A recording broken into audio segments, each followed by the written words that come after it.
Madrasah apa namanya ya, Kang Deddy ya? Madrasah ini mengadakan. Ya. Nggak kelihatan. Ya, insya Allah ini adalah acara yang baik sekali dan tadi saya baru dikontak siang sampai sore tadi karena pembicara yang semestinya Kiai Yusuf Muhammad itu sedang mendapatkan musibah tadi seperti disampaikan. Mudah-mudahan istri beliau husnul khatimah. diterima seluruh amal baiknya dan diampuni seluruh dosanya. Nah, topik kita adalah tentang manusia, kemudian pengetahuan dan kekafiran. Saya ingin mengangkat topik ini,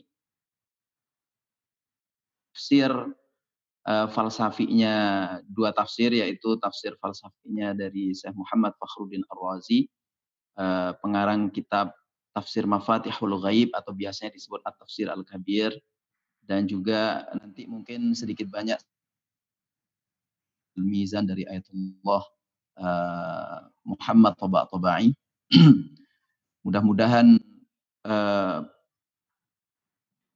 madhab yang berbeda ini memperkaya hazanah dan memperkaya wacana kita dan pengetahuan kita tentang bisa kita jadikan sebagai pedoman kita untuk melangkah sehari-hari ataupun melangkah ke depannya sebagai bekal kita nanti di akhirat.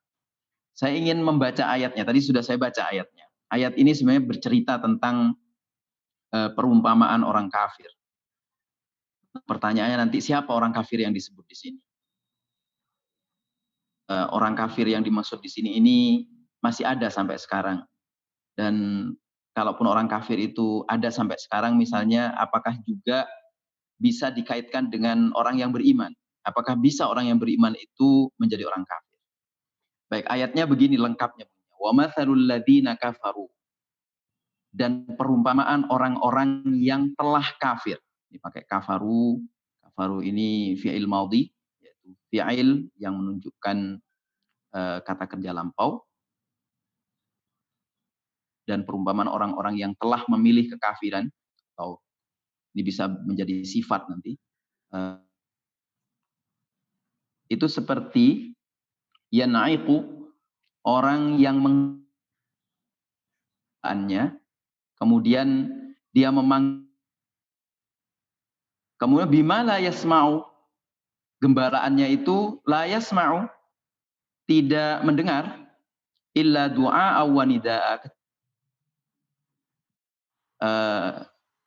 Doa di sini diartikan panggilan yang lembut, wanida'a, dan panggilan yang keras sekalipun itu tidak dengar.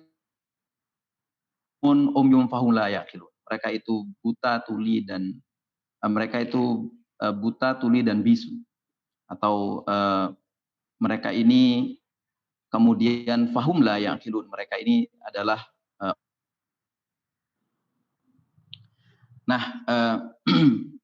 baik. Jadi menurut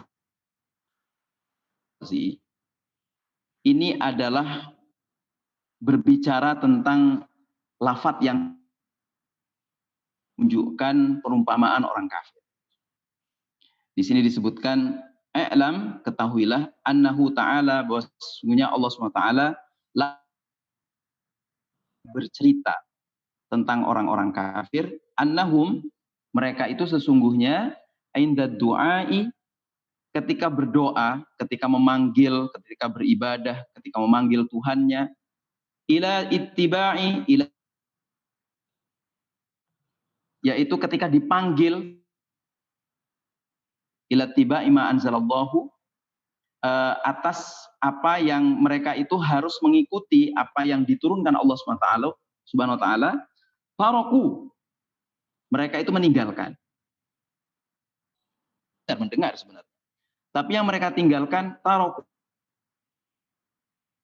Jadi mereka itu meninggalkan nazar. Nazar itu penglihatan akal, wa tadabbur, yang kemudian masuk ke hati. Jadi tadabbur untuk refleksi diri supaya kemudian bisa menjadi refleksi hati.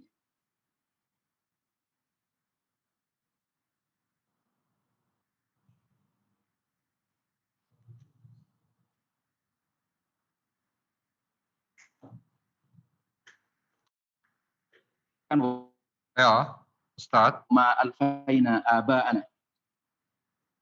Bal nattabi'u ma alfaina alaihi aba'ana. Jadi mereka itu mengatakan bahwa kami disampaikan ayah kami kepada kami. Nah,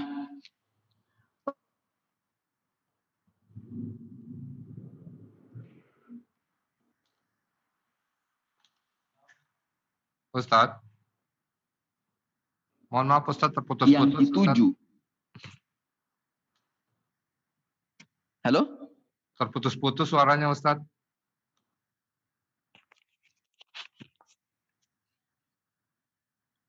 Halo? Ya, Sudah sekarang kedengeran? udah kembali Ya, Ustadz. baik. Lanjut. Baik. Apakah khitab atau yang dituju oleh ayat ini itu orang kafir secara keseluruhan yang ada sampai hari ini atau bagaimana? Nah, Syekh Fakhruddin Ar-Razi mengatakan bahwa itu adalah orang kafir dulu terutama dan juga bisa sampai hari ini. Dan menariknya adalah yang dikatakan Syekh Fakhruddin Ar-Razi itu juga bisa terjadi pada orang mukmin. Sifat itu ada beberapa masalah yang kemudian disampaikan oleh beliau bahwa yang dimaksud orang kafir di situ adalah orang yang menyembah berhala. Satu, disampaikan begitu.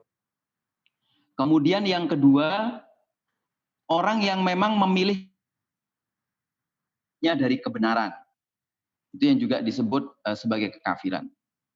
Nah, kalau itu poinnya, maka sebenarnya kafir itu kemudian dibagi tiga. Yang pertama adalah ada kafir yang sifatnya ideologis dan teologis. Kemudian ada kafir yang sifatnya sifat atau karakter. Kemudian yang ketiga adalah kafir yang sifatnya tindakan, action.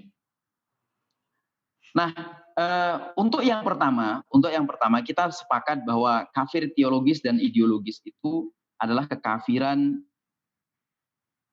orang yang memang tidak memilih keimanan bertauhid kepada Allah, beriman kepada rasul, beriman kepada malaikat dan seterusnya itu beriman, dan kemudian memilih untuk misalnya menyembah selain Allah. Nah, itulah. Nah, pertanyaannya kenapa ini disebut kafir? Kenapa disebut kafir? Karena memang panggilan Al-Qur'an itu adalah yaitu menerima kebenaran tauhid. Tauhid yang dimaksud di sini adalah kebenaran tauhid yang sifatnya nanti lebih kepada keimanan. Jadi orang yang tidak mengakui Allah sebagai Tuhannya, orang yang justru kemudian menyembah berhala, orang yang kemudian menolak kebenaran Islam, untuk kafir yang pertama ini. Nah, ini dulu disebutkan misalnya itu Bani Israel yang menyembah Al-Ajl, yaitu menyembah apa namanya patung sapi itu. Kafir atau orang-orang yang memilih untuk menyembah selain Allah. Itulah kafir yang teologis dan ideologis. Nah, tapi ada kafir yang kedua.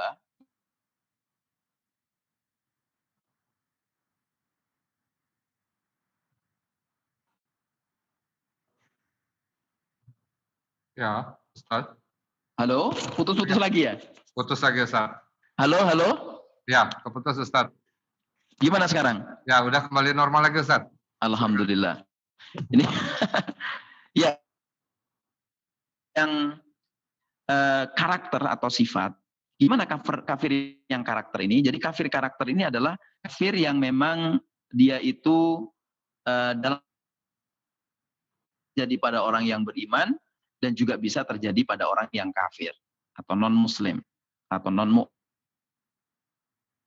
orang yang non mukmin atau non muslim itu memang memiliki karakter yaitu apa? Menolak kebenaran. Nah, kebenaran yang dimaksud di sini jadinya kebenaran kemudian dengan pengetahuan itu. Jadi manusia dan kekafiran itu di sini poinnya. Yaitu bahwa orang yang membedakan antara seorang itu kafir dan tidak kafir adalah bagaimana dia menerima kebenaran secara epistemologi, secara pengetahuan. dalam itu, oleh karena itu, misalnya ada seseorang yang diberitahu tentang informasi penting itu, kemudian olehnya karena apa? Misalnya karena dia merasa saya nggak punya kepentingan, atau misalnya dia terhadap informasi itu karena yang menyampaikan adalah dia, jadi saya nggak mau menerimanya, atau karena yang menyampaikan adalah orang yang menyampaikan, hatta orang yang non-muslim yang menyampaikan, padahal itu kebenaran, tapi kita menolaknya, nah, kita termasuk memiliki karakter kafir di situ. Nah, karena itu kemudian di ayat ini dipertegas tuh bahwa perumpamaan orang yang kafir itu adalah la yasma. Sebenarnya dia mendengar. Makanya di kafir itu kalbahaim. Orang kafir itu seperti binatang. Binatang di sini maksudnya bukan menghina ya, tapi karena soal nazar dan tadabbur tadi. Jadi orang yang kafir, orang yang menolak kebenaran secara epistemologis itu, karena dia memang menolak kebenaran informasi, karena dia memang menolak kebenaran informasi entah karena kepentingan apa, atau dia menolak informasi yang benar karena misalnya dia punya persoalan dengan orang yang menyampaikannya. Nah itu seperti kalbahaim. Bahaim gimana? Dipanggil oleh tuannya, dia mungkin mendengar. Dia tidak paham. Karena apa? Karena al-bahaim laisa lahu an-nazar wa at-tadabbur. Jadi orang seperti al-bahaim itu, orang yang seperti biar dan tidak punya kekuatan refleksi. Nah, kita tahu secara epistemologi bahwa nalar atau nazar, rasionalitas, dan ta'akul, nalar, kekuatan nalar, dan tadabbur, kekuatan refleksi, itu hanya dimiliki oleh manusia yang pas, manusia yang tepat, manusia yang percaya tentang informasi. Poin yang kedua ini, kekafiran sebagai karakter, itu lebih terkait dengan apa? Dengan pengetahuan orang. Karena itu di Al-Quran disebutkan, yang membedakan antara kebodohan Islam, jadi jahiliyah dan Islamiyah. Jahiliyah dan Islamiyah terjadi karena orang tiga hal. Satu, dia menolak kebenaran karena memang menolak kebenaran. Hatinya memang sudah nggak mau menerima kebenaran itu. Kebenaran karena gengsi. Maka ada petinggi-petinggi Quraisy waktu itu, petinggi kafir Quraisy yang tidak mau menerima kebenaran, padahal mereka sebenarnya sudah meyakini bahwa agama yang dibawa Rasulullah SAW itu kebenaran, tapi tidak mau menerimanya. Nah, kemudian yang ketiga itu karena memang tadi mereka suka mengikuti, bertaklid, mengikuti. Kenapa nih?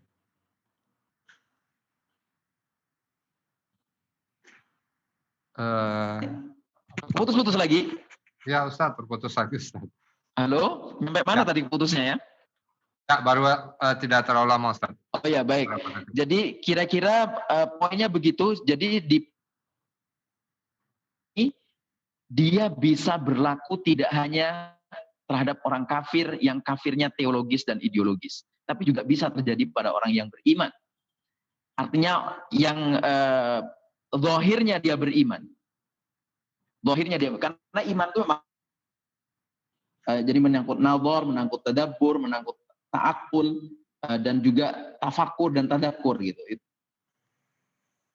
Nah, sehingga kemudian orang yang dia menolak kebenaran, dalam hal ini kafir, secara epistemologi bukan karena dia memiliki nominal kekafiran, tapi kekafirannya itu lebih menjadi karakter. Dan itu bisa saja terjadi bukan hanya kepada orang yang non-muslim, non-mukmin, tapi juga bisa terjadi pada orang yang muslim dan mukmin. Nah, kemudian yang ketiga ada kafir tindakan. kafir tindakan ini terkait dengan apa yang disebut dengan apa namanya, bahwa pengetahuan itu harus berdampak serta menjadi tindak lanjutnya itu adalah terus berlanjut menjadi aksiologi. Nah, karena itu kekafiran bisa menjadi tindakan, yaitu pada saat apa dan terjadi pada siapa? Pada saat apa? Ketika orang itu sudah punya pengetahuan, tapi dia masih tidak mau menggunakan nalarnya. Jadi orang penuh dengan pengetahuan, tapi ketika bertindak dia tidak menggunakan nalarnya. Halo? Ya, masih ada. Putus lagi kah? Oh ya. Masih, Ya, jadi secara tindakan itu pengetahuan, tapi dia bertindak justru dengan pengetahuan. Salah satu contoh begini, misalnya ada orang yang dia sudah mendapatkan informasi, jangan pergi ke sebuah tempat, karena di tempat itu, jangan pergi ke sebuah tempat, karena di tempat itu ada bahaya yang mengancam. Ternyata informasi itu benar. Setelah di cross check ternyata informasi itu tepat sekali. Tetap bertindak yang menentang pengetahuan yang dia terima itu. Nah, ini juga termasuk kekafiran. Yang dimaksud dengan adalah kekafiran aksiologis. Kekafiran tindakan. Atau contoh lain misalnya, orang-orang kafir itu, orang kafir di zaman, mereka tahu, sehingga mereka kemudian dikatakan, mereka sebenarnya tidak menolak Tuhan sebagai ilah, tapi mereka menolak Tuhan sebagai Roh. Kenapa? Karena konsep Tuhan sebagai ilah itu kan Tuhan menciptakan sesuatu, alam semesta ini, kemudian Tuhan dipandang beristirahat gitu. Itu menurut konsep Tuhan sebagai ilah. Tapi kalau Tuhan sebagai Rob, jawaban. Karena Tuhan sudah memberikan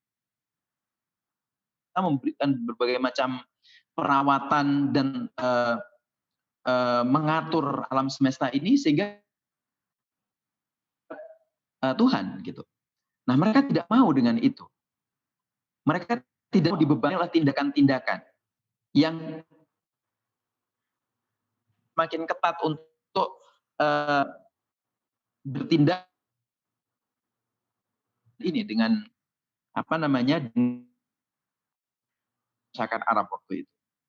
Nah, tapi justru mereka kemudian bertindak yang bahkan melampaui ini gitu, melampaui apapun yang kemudian menjadi harkat martabat kemanusiaan. Bagaimana mereka mengubur bayi perempuan, tidak sadis terhadap anaknya.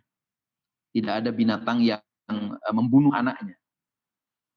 Tapi manusia di zaman itu dengan kejahiliahannya, kebenaran, mereka kemudian melakukan. Nah, maka dalam hal ini disebutkan bahwa mereka itu summun, mereka itu bisu, bukmun tuli, umyun buta. Mereka kemudian disebut layak kilun, tidak menggunakan nalar. Nalar ini kalau dalam terjemahan yang diberikan oleh Syekh Fakhruddin itu selalu dikaitkan dengan alima. Alima. Jadi ta'akul itu terkait dengan alima. Alima itu ilmu. Dalam konteks Al-Quran, ilmu itu selalu menegaskan tentang 3 hal.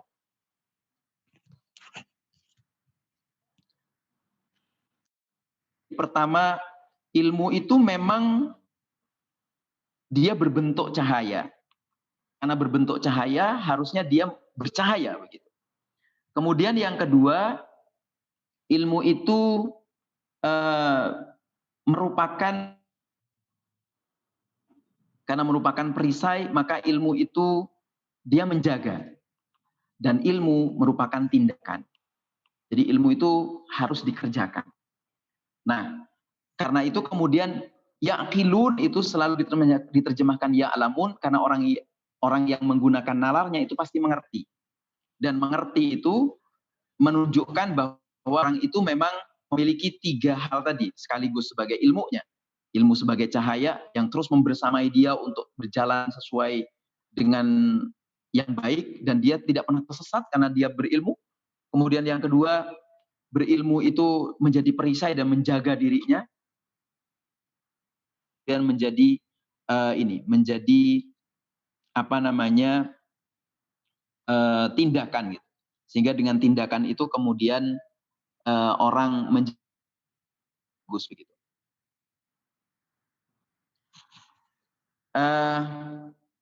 Saya kemudian ingin mengambil kesimpulan yang disampaikan oleh Syekh Fakhruddin Ar-Razi.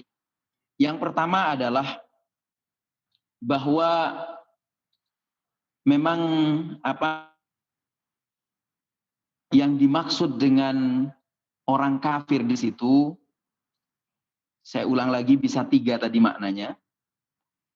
Dan kekafiran itu karena 3 maknanya, kita memang mengakui bahwa kekafiran dalam konteks ayat ini memang untuk yang terdahulu, tapi bisa saja juga terjadi pada saat ini kalau mereka juga menolak kebenaran. Karena konsep 3 kekafiran itu jalin berkelindan. Logis, ada kafir karakter, kemudian ada kafir aksiologis, dan yang 2 dan 3 ini bisa terjadi pada orang muslim dan juga mukmin dan juga non muslim begitu. Nah, karena itulah maka apa namanya orang kafir itu bisa berbentuk nominal, yaitu orang yang memilih kekafiran dan juga orang yang memilih karakter dan sifat dan orang yang memilih tindakan kafir. Paling tidak kafir tindakan meskipun dia secara nominalnya dia muslim atau mukmin. Dia secara karakter memilih kekafiran, mungkin secara nominal dia itu mukmin dan muslim, disebut juga non muslim begitu. Dan non mukmin dari dan seterusnya begitu. Saya kira mungkin itu ya. Sebenarnya saya juga ingin menyinggung yang saya toba-tobai mungkin di lain waktu saja yang saya toba-tobai karena waktu ini kita mungkin buka tanya jawab saja kalau memang mau ada yang bertanya. Itu saja Mas Kang Dedi. Jazakallah khair Ustadz. Memang menarik sekali ya Ustadz ya terkait dengan kekafiran ini. Sebelum kita memulai sesi tanya jawab, jujur saya juga ingin bertanya duluan nih Ustadz. Oke. Jadi tadi kan memang sudah seperti yang Ustadz jelaskan dan juga di beberapa Ustadz kita juga menjelaskan. Kadang yang berbahaya itu yang seperti Ustadz sampaikan tadi, jika ada sesuatu hal kebenaran yang sifatnya tauhid disampaikan oleh orang yang kita tidak suka. Halo? Ya, Ustadz? Putus barusan, buffering. Oh, buffering. Saya ulangi ya Ustadz ya. Iya. Jadi seperti yang tadi Ustadz sampaikan dan juga ada beberapa Ustadz yang pernah saya dengar kajian-kajiannya, bentuk kekafiran itu ada yang bisa kita tidak sadari. Di saat ada orang lain yang dengan tanda kutip kita tidak sukai menyampaikan hal yang berbau tauhid gitu ya Ustadz ya. Dan kita secara tidak sengaja itu menolak gitu, menolak omongannya. Nah, seperti yang Ustadz ngomong itu tadi berarti kan termasuk dalam bentuk kekafiran juga Ustadz ya? Iya.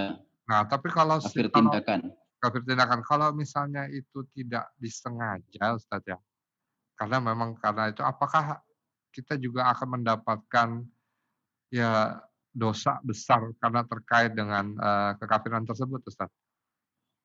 Ya. Baik.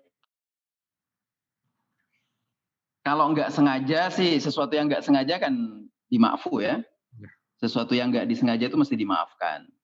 Makanya tadi syarat kekafiran yang di antaranya adalah misalnya kalau yang tindakan ya, Ada orang sudah punya pengetahuan, dia tahu, dia memahami,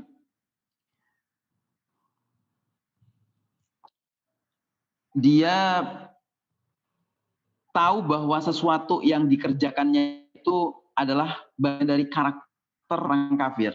Tapi dia tetap memilih untuk melakukan itu, maka itu juga bagian dari kekafiran. Jadi kalau nggak sengaja, artinya nggak sengaja itu mungkin orang nggak punya pengetahuannya, orang belum tahu informasinya, orang belum tahu eh, apa namanya bahwa itu karakter kekafiran, itu nggak masalah.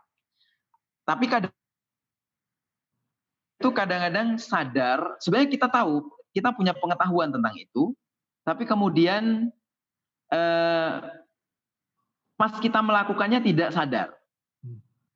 Salah satu contoh begini, menyesali apa yang sudah terjadi. Itu kalau secara akhlaki, kalau di tafsir yang lain, misalnya tafsir Ibnu Arabi itu ya, tafsir Ibnu Arabi,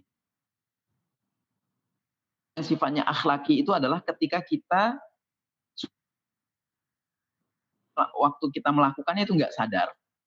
Nah itu juga itu berbahaya katanya. Contoh misalnya gini, contoh kita menolak takdir secara nggak sengaja. Misalnya gini, biasanya dia juara terus tiba-tiba dia nggak juara. Nggak juaranya itu karena mungkin ada sesuatu yang lain gitu. Apakah karena di pen gitu, kelupaan bawa pen, yang pennya itu adalah nah lalu ketinggalan pen itu membuat dia kemudian tidak mendapatkan juara itu. Lalu apa kata bilang, kamu sih nggak bawa pennya, coba bawa pen, kamu juara deh gitu. Ini kan nggak sengaja kita, secara nggak sengaja kita menolak takdir.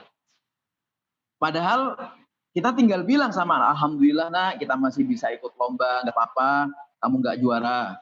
Memang kadang-kadang orang itu harus juara, kadang enggak.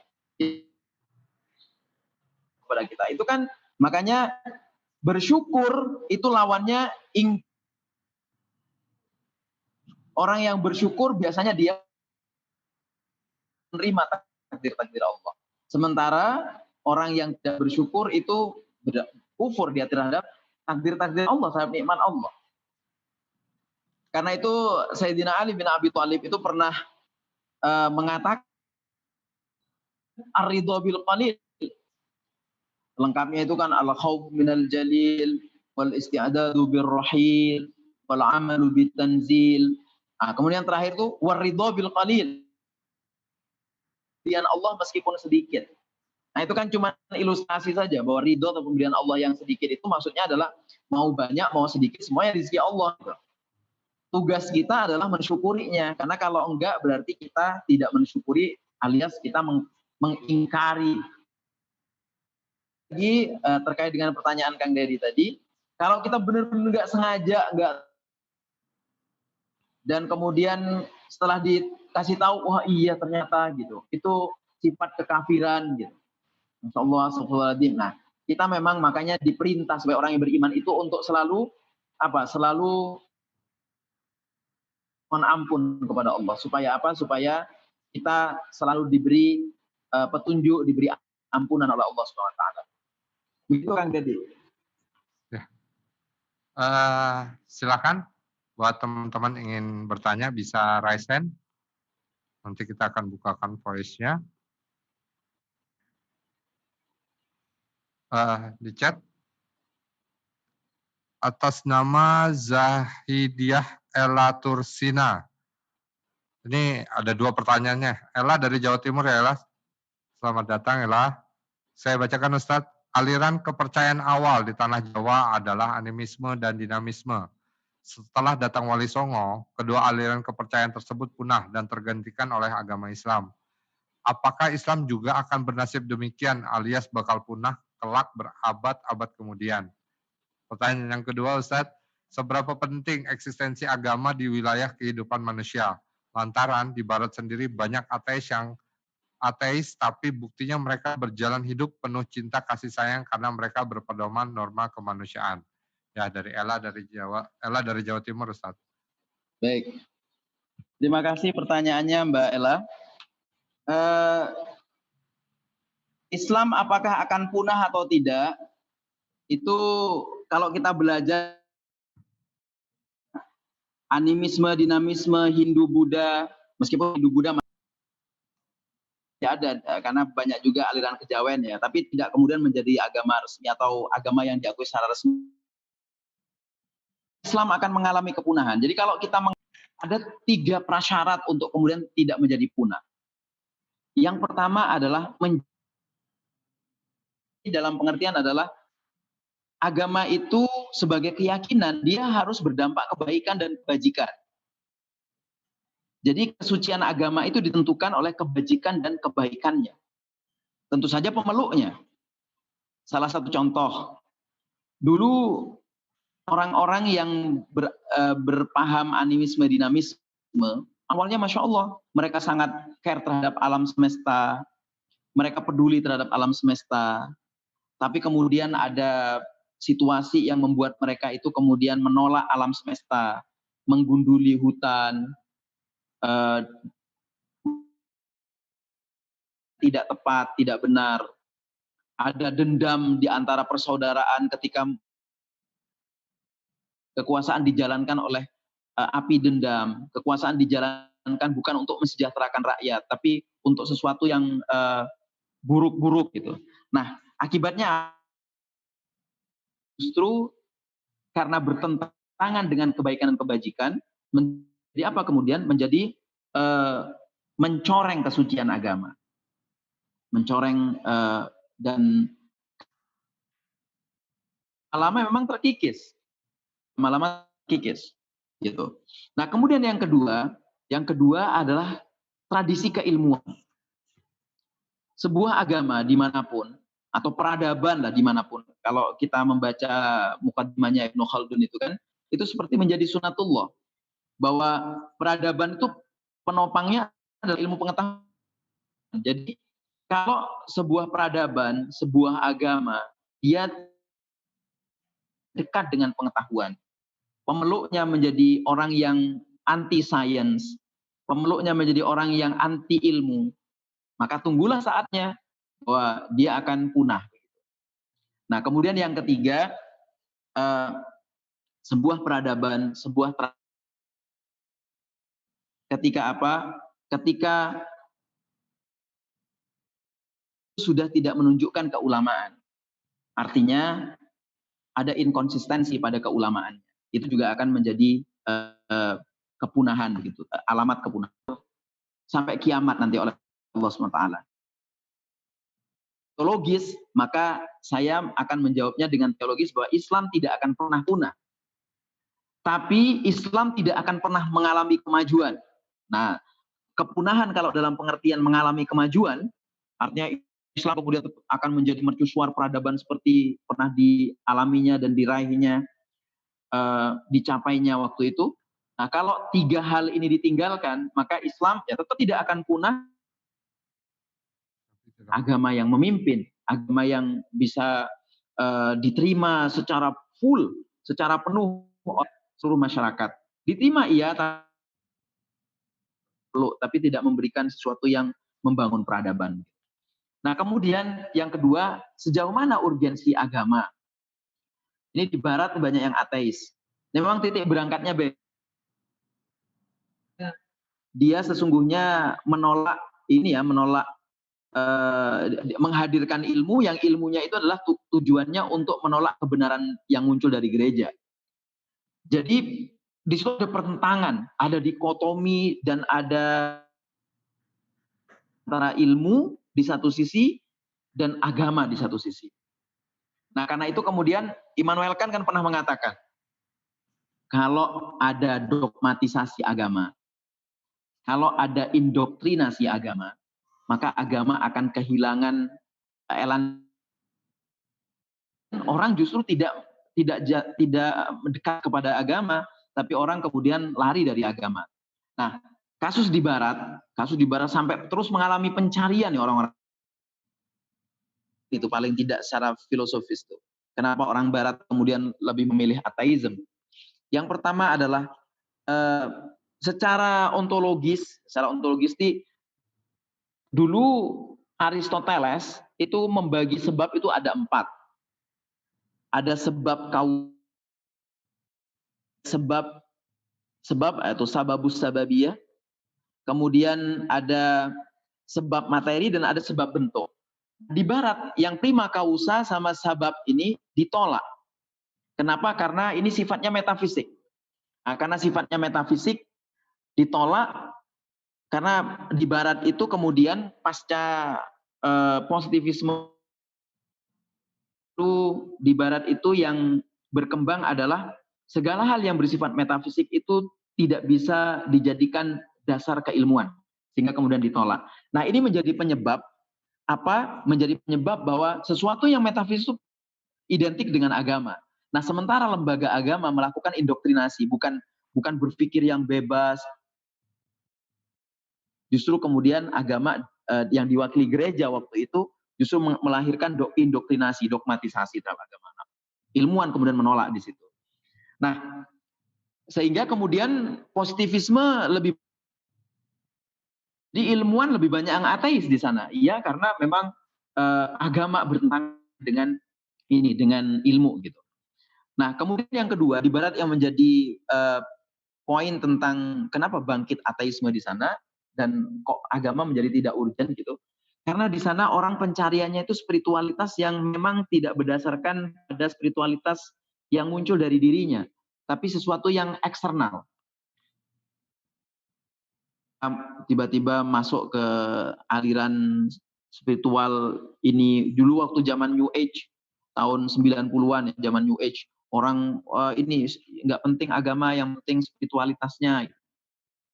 Begitu. Karena apa? Karena mereka pada saat yang sama mereka rindu kepada Tuhan, sehingga mereka masuk ke spiritualitas, tapi pada saat yang sama mereka punya problem dengan agama.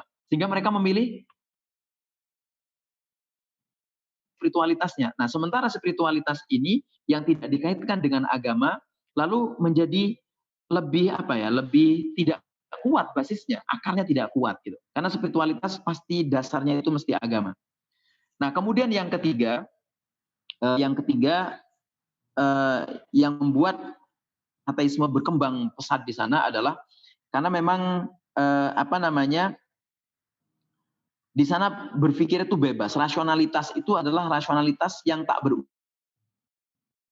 Di Islam itu kan rasionalitas harus berujung. Nah, sehingga pemikiran kalau sampai digerakkan oleh pemikiran saja itu pasti akan membangkitkan ateisme. Salah satu contoh misalnya Schopenhauer itu pernah mengatakan, apa sih Tuhan? Karena kata dia Tuhan itu adalah sesuatu yang kita pikirkan. Jadi ya sudah, apa yang kita pikirkan itu Tuhan kita. Nah, ini karena mereka berpikirnya bebas yang tidak ada ujungnya, sehingga kemudian rasionalitas yang justru dogmatis gitu.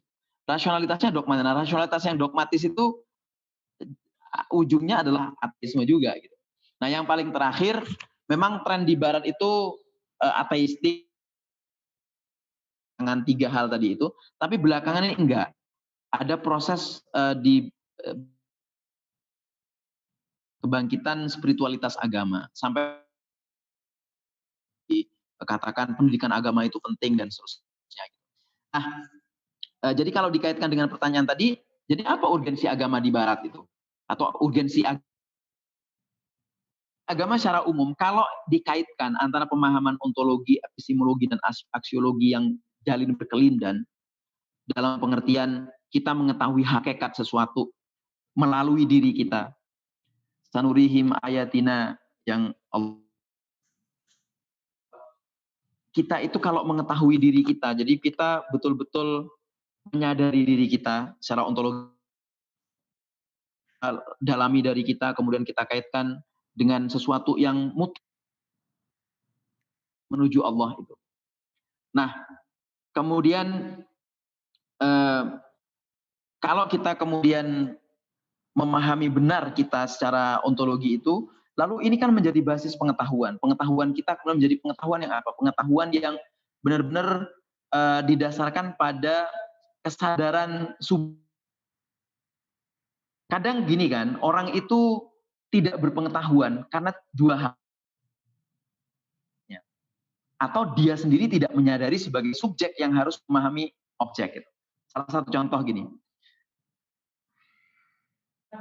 beragama kita mengenal Tuhan, oke, kita mengenal Tuhan. Kita sebagai objek sekaligus sebagai subjek, dan Allah itu sebagai objek sekaligus sebagai subjek. Nah, kalau kita misalnya menyadari bahwa kita itu subjek, kita taqarrub ilallah. Tapi masalahnya kita sebagai subjek kadang nggak sadar bahwa objek yang kita dekati itu Allah. Atau sebaliknya begini, nah sehingga kita kemudian tidak takarub kepada Allah. Atau sebaliknya gini, kita tahu bahwa objek yang kita sedang dekati itu setan. Gitu. Nah kemudian karena kita itu setan itu memberikan sinyal-sinyal yang bagus sama kita. Objek yang harus mengetahui setan itu, lalu kita terjerumus.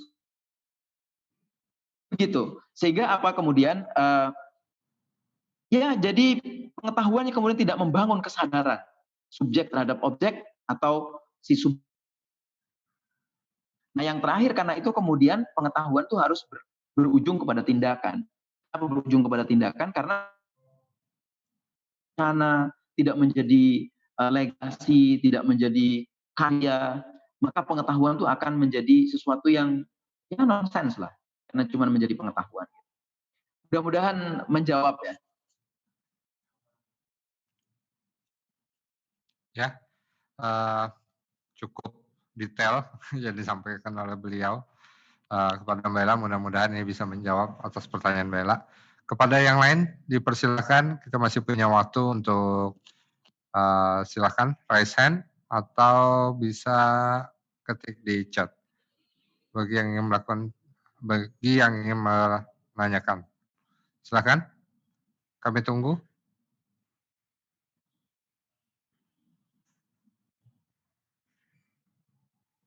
Sambil menunggu yang lain, Ustadz sedikit lagi Ustadz mau nanya nih Ustadz. Apakah kekafiran itu punya levelan Ustadz ya?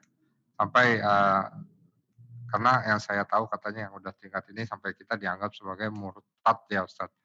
Wallahu alam, saya nggak tahu ceritanya apakah memang benar ada level-level kekafiran yang sampai kesalahan itu jika berlapis atau berulang kita sampai dianggap murtad itu Ustadz. Benar nggak Ustadz kabar seperti itu? Baik. Ada yang menarik ya, bahwa levelnya tadi sebenarnya sudah saya sampaikan tadi. Itu akhlak, dan ini yang paling parah sebenarnya. Maka termasuk berakhlak kepada Rasulullah Muhammad SAW, itu kan amaliyah kita menjadi tertolak itu. Ya. Akhlak kepada Rasulullah, kita tidak mengikuti beliau, maka amaliyah kita tertolak. Nah makanya murtad itu memang ada 3 paling enggak. Murtad yang syuhudiyah atau lisaniyah ya, syuhudiyah dan qalbiyah. Jadi syuhudiyah, jadi lisaniyah itu maksudnya ya kita memang secara lisan kemudian menyatakan keluar dari Islam. Lalu disyuhudiyahkan, dipersaksikan dengan perbuatan-perbuatan yang menentang Islam. Kemudian menolak Tuhan. Maka itu sudah murtad. Nah, tapi juga ada murtad yang tadi akhlakiyah. Jadi murtad akhlakiyah ini, jadi orang itu misalnya mengaku beragama, tapi Quran gitu. Ya, secara ininya sih kalau dia mungkin apa namanya tetap ngasih ampunan sih. Tapi dia mengaku beragama, mengaku berislam, menginjak-injak Quran, atau mengaku beragama tapi kemudian menduduki Al-Quran, atau yang lebih ini lagi misalnya dia dalam hal namanya perbuatannya justru bertentangan dengan tadi dengan Islam gitu. Itu juga secara akhlaki dia sudah murtad, secara akhlaki ya. Secara akhlaki. Tapi dan Islam gitu. Nah, karena begini Kang Dedis, amaliyah itu makbul atau tidak itu urusannya Allah. Cuman sah atau tidak secara fikih itu memang bisa dinilai. Tapi kalau akhlak itu umumnya itu paling tidak mengurangi dan kemudian tidak membuat orang itu secara batinnya itu menjadi orang yang sadar. Kalau dia kemudian kafir secara akhlak. Gitu. Nah, karena itulah menjadi penting kita itu hati-hati betul dalam hal diri kita menilai orang lain gitu. Kalau tadi Mbak Ella menyatakan apakah cukup ya kita dengan menyatakan eh, cinta kasih kepada orang, cinta kasih kepada orang itu sudah menunjukkan ini citra diri Islam. Iya, citra diri Islam iya. Allah ya citra dirinya tetap gitu, citra diri bahwa itu kebajikan iya, tapi kekafiran itu dalam hal ini menolak Allah itu membuat lahabitu amalu. Amaliyahnya menjadi sia-sia begitu. Amaliyahnya menjadi sia-sia. Jadi seperti itulah kira-kira Kang Deddy. Ya, jazakallah Ustadz. Sepertinya ini sudah tidak ada lagi. Apa ada yang bertanya? Baik. Nggak ada yang bertanya lagi. Mungkin Baik. memang ini menarik Ustadz ya. Kayaknya memang waktu sejam itu kurang, tapi karena keterbatasan waktu juga dan Ustadz karena memang sedang akan menghadiri sebuah kegiatan lagi yang beliau sudah sengaja reschedule demi kita bisa bergabung dengan kita. Beliau akhirnya mereschedulekan kegiatan beliau. Setelah ini, jazakallah khair Ustadz. Semoga Ustadz sehat selalu Ustadz. Ya, mudah-mudahan semua apa yang disampaikan beliau bisa kita terima dengan baik. Mungkin Ustadz kayaknya tidak afdol Ustadz kalau sebelum kita tutup ini Ustadz tidak memimpin doa dulu Ustadz buat kita semua dalam kondisi seperti ini ya buat kami juga yang mudah-mudahan dijauhi oleh sifat kekafiran tersebut Ustadz karena ini memang kadang kita tidak sadari tapi betul sekali lagi kita selalu dan harus saling mengingatkan bahwa jangan lupa sering-sering bertobat. Bertobat dalam hal arti bukan setelah kita melakukan sebuah kemaksiatan saja, tapi bisa jadi kadang kita tidak sadari bahwa kita sedang atau habis melakukan kemaksiatan itu. Begitu ya Ustadz ya? Betul, betul. Silakan Ustadz, mungkin kita pimpin doa sebelum kita akan tutup. Halo, putus-putus Mas. Oh iya Ustadz, silakan Ustadz, mungkin bisa pimpin doa sebelum kita tutup Ustadz. Halo? Ya Ustadz. Gimana? Kita pimpin, minta tolong Ustadz pimpin doa dulu Ustadz sebelum kita tutup. Begitu. Baik. Bismillahirrahmanirrahim. Allahumma salli ala sayyidina Maulana Muhammad. Walhamdulillahi rabbil alamin. Bismillahirrahmanirrahim. Alhamdulillahi rabbil alamin. Ar-Rahmanir Rahim. Maliki yaumiddin. Iyyaka na'budu wa iyyaka nasta'in. Ihdinas siratal mustaqim. Siratal ladzina an'amta 'alaihim ghairil maghdubi 'alaihim waladdallin. Amin. Bismillahilladzi la yadurru ma ismihi syai'un fil ardi wala fis sama' wa huwas samiul 'alim. Bismillah ولا في السماء وهو السميع العليم. بسم الله الذي لا يضر مع اسمه شيء في الأرض ولا في السماء وهو السميع العليم. بسم الله حمدا يوافي نعمه ويكافي مزيده. يا ربنا ولك الحمد كما ينبغي لجلالك الكريم وعظيم سلطانك. اللهم أصلح لنا ديننا الذي هو عصمة أمورنا وأصلح لنا دنيانا التي فيها معاشنا وأصلح لنا آخرتنا التي إليها معادنا. اللهم اجعل الحياة زيادة لنا في كل خير واجعل الموت راحة لنا من كل شر برحمتك يا أرحم الراحمين. اللهم يا الله إنا نسألك سلامة في الدين في الدنيا والآخرة وزيادة في العلم وبركة في الرزق وتوبة قبل الموت ورحمة عند الموت ومغفرة بعد الموت. هون علينا النجاة من النار والعفو عند Amin. الحساب. اللهم إنا نعوذ بك من البرص والجنون والجذام ومن سيء الأسقام. اللهم إنا نعوذ بك من البرص والجنون والجذام ومن بك من البرص والجنون والجذام ومن سيء أنفسنا وإن لم تغفر لنا وترحمنا لنكونن من الخاسرين. ربنا وكفر عنا سيئاتنا وتوفنا مع الأبرار وتوفنا مع الأبرار وتوفنا مع الأبرار. اللهم يا الله أنت ولينا في الدنيا والآخرة، توفنا مسلمين وألحقنا بالصالحين. توفنا مسلمين وألحقنا بالصالحين. توفنا مسلمين وألحقنا بالصالحين. ربنا آتنا في الدنيا حسنة وفي الآخرة حسنة وقنا عذاب النار. عباد الله سبحان ربك رب العزة عما يصفون وسلام على المرسلين والحمد لله. Jazakallah khair Ustadz. Sekian, terima kasih kepada semuanya, kepada Ustadz, kepada rekan-rekan, dan teman-teman di sini operator. Terima kasih banyak. Alhamdulillah kegiatan ini bisa berjalan dengan lancar. Artinya memang dalam kondisi pandemik seperti ini, tidak pernah akan menutup keinginan kita untuk belajar, untuk mendengarkan kajian, untuk kita mendengarkan, kita belajar segala hal, termasuk dalam hal agama.